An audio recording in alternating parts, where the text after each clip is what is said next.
Hey y'all, back in Texas, just in from Orlando.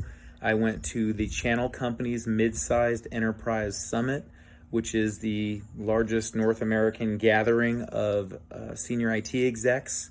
I was with about 150 executives as well as some director level and manager level influencers of mid-market companies. And I had an amazing time both personally and professionally. It was good. I was there from Saturday to Wednesday, and I met with people that were dear friends as well as new acquaintances and everywhere in between. And aside from having a wonderful time, I noticed two patterns that stood out to me. One was the talent level, sophistication level, and the high capacity individuals that were there. There was a ton of them.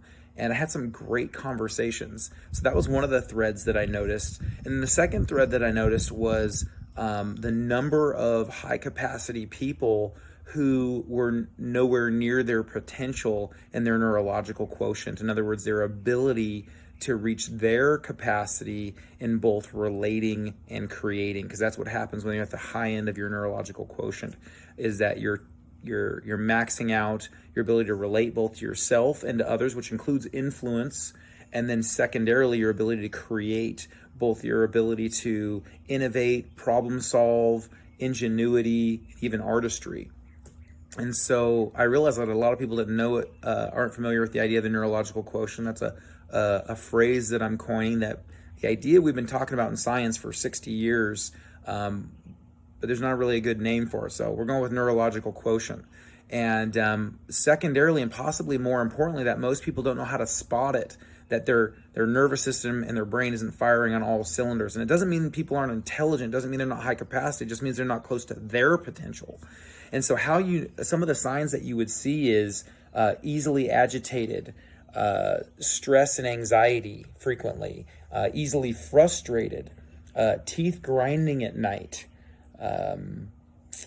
repeating themselves, poor sleep, neck tension, avoiding confrontation that they know is in their best interest, losing concentration, difficulty seeing the obvious. So somebody, you're working with a problem and somebody points out the solution, like, oh my gosh, after the fact, you realize it's so obvious, but you couldn't see it. And then poor recall. And so those are just a dozen or so examples that you're not tapping your full potential. And it doesn't matter how successful you are, it means you've got more margin, which is good news. So hopefully that encourages you today, that if you see those things, that you start to research a little bit or seek out some answers on how you can tap into your greatest neurological quotient and do more great relating and creating. Hope you guys have a great week. Stay tuned.